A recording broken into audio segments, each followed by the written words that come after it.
Assalamualaikum warahmatullahi wabarakatuh. Alhamdulillahilladzi arsala rasulahu bil huda wa dinil haq liyudhhirahu 'ala dini kullih wa kafa billahi syahida. Asyhadu an la ilaha illallah wahdahu la syarika lah wa asyhadu anna Muhammadan 'abduhu rasuluh. Allahumma shalli wa sallim wa barik 'ala sayyidina Muhammad wa 'ala alihi wa ashabihi ajma'in. Amma ba'd. Alhamdulillah, segala puji dan syukur kita haturkan kepada Allah Subhanahu wa taala atas limpahan kenikmatannya, khususnya nikmat iman, nikmat Islam, dan juga nikmat-nikmat lain yang Allah berikan kepada kita. Semoga dari kenikmatan yang Allah berikan kepada kita menjadikan kita hamba yang senantiasa bersyukur kepada Allah Subhanahu wa taala. Shalawat dan salam semoga senantiasa tercurahkan kepada Nabiullah Muhammad SAW, dan semoga tercurah pula kepada keluarganya, para sahabat, para tabi'in, tabi'in, dan orang-orang yang senantiasa istiqomah di jalan Islam hingga akhir kiamat kelak. Baik, anak asma rahimakumullah yang saya cintai dan saya banggakan,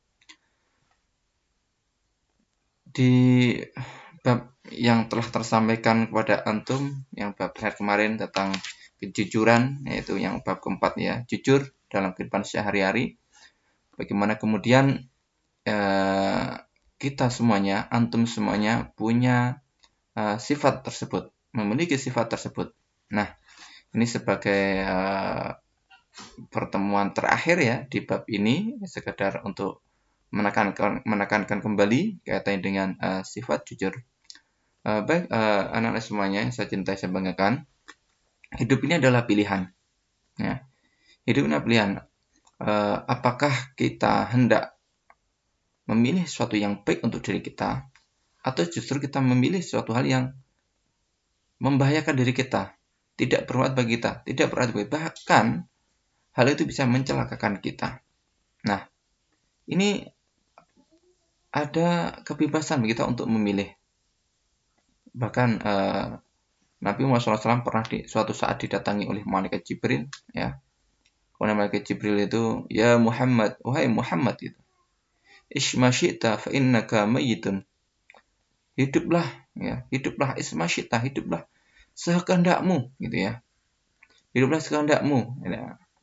Fa innaka mayyitun, sebenarnya engkau mayit, itu engkau akan mati.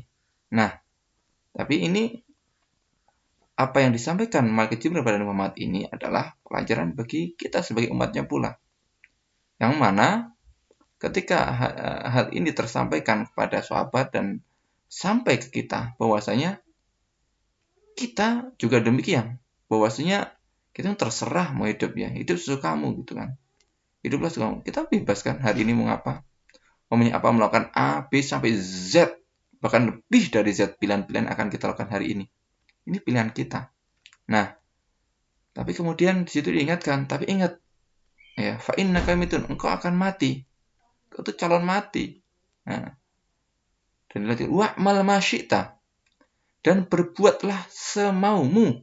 Nah, berbuatlah semaumu. Wa'mal ma syi'ta fa innaka mulaqihi, tapi sebenarnya engkau akan menemuinya. Nah, menemui dari amalan, dari perbuatan, dari pekerjaan, atau apapun aktivitas yang kita lakukan akan kita temui. Nah, baik, anak-anak rahimakumullah, artinya apa? Ketika kita nanti menemui apa yang kita lakukan, nah, berarti kalau kita mengharapkan kebaikan, kita mengharapkan keberuntungan, kita mengharapkan kebahagiaan di hari akhirat kelak, maka tentunya kita harus memilih hal-hal yang apa yang dicintai oleh Allah, hal-hal apa yang diperintahkan oleh Allah, hal-hal apa yang diajarkan oleh Rasulullah. Nah, Stephen Covey pun menulis dalam bukunya itu ya, sebelum itu kalau dibuka ada 7 habit itu, terus ada 8 habit itu, habit tentang kebiasaan ya, kebiasaan. Jadi memang orang itu akan terbentuk dari kebiasaan.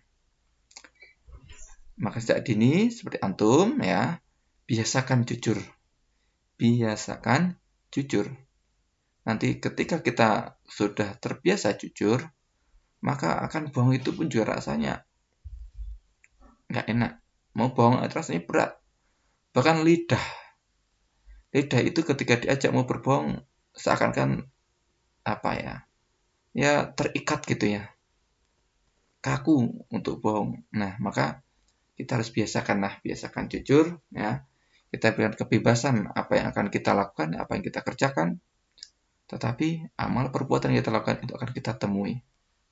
Nah, dalam Al-Quran juga disebutkan kan, wa may ya'mal mithqala dzarratin khairan yarah, wa may ya'mal mithqala dzarratin syarran yarah.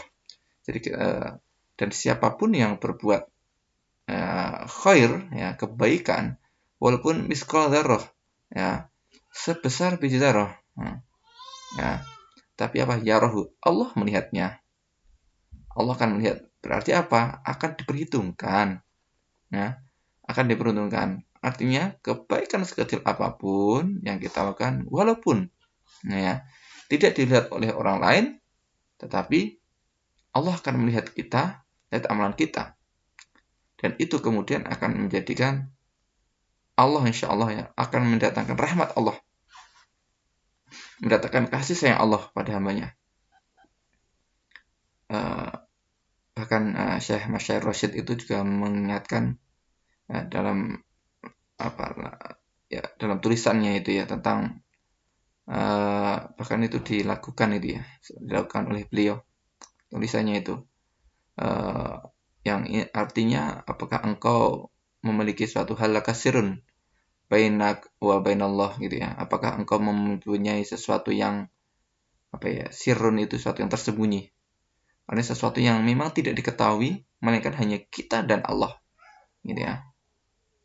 Nah, apakah engkau memiliki suatu amalan gitu kan yang tersembunyi, dan itu yang tahu hanyalah engkau dan Allah. Artinya di sini membangun kejujuran kita pada Allah SWT.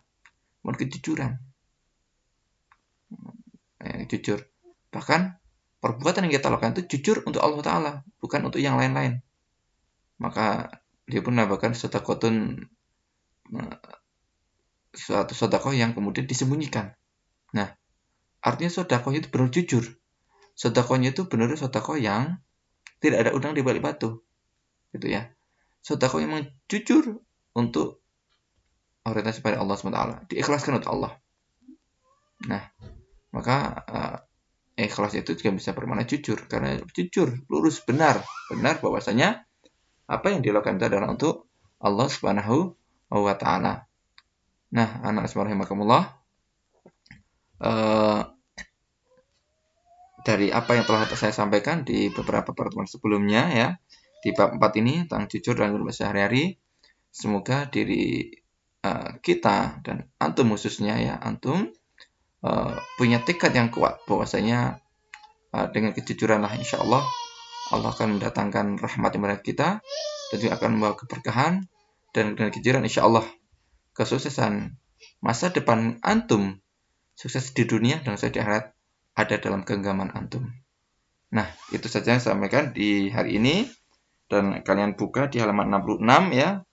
Ada soal-soal itu dijawab ya, dijawab akhirnya 1 sampai 10 itu dijawab aja. Jelaskan dengan jujur, jelaskan ketertarikan antara keterkaitan antara seorang saksi yang adil dengan kejujuran, sampai halaman 10 sampai nomor 10. Apa yang akan kamu lakukan apabila temanmu berkata dusta? Nah, untuk apa? Ya kerjakan aja sebagai bagian dari belajar, bahwasanya antum belajar ya. Baik, itu yang kami sampaikan di hari ini. Alhamdulillah hari kemarin, hari Ahad ya, tanggal 8 November, kelas 12 IPA 1 sudah mulai berada di asrama, sudah datang, semoga nanti bisa bertahap terus, sehingga antum kelas 10 ya juga bisa segera bisa datang ke IF ya, mungkin ya, karena yang mungkin SMP-nya tidak di IF tentunya dulu kesini hanya baru tes dan belum merasakan bagaimana di asrama, hidup di pondok, di pesantren, di IF. Semoga tidak ada masalah sehingga nanti bisa berjalan lancar dan antum segera kembali ke Ihsanul Fikri dan kita bisa belajar bersama dari Ihsanul Fikri. Semoga Allah memberikan taufik yang bagi kita semuanya. Wabillahi taufiq. Wassalamualaikum warahmatullahi wabarakatuh.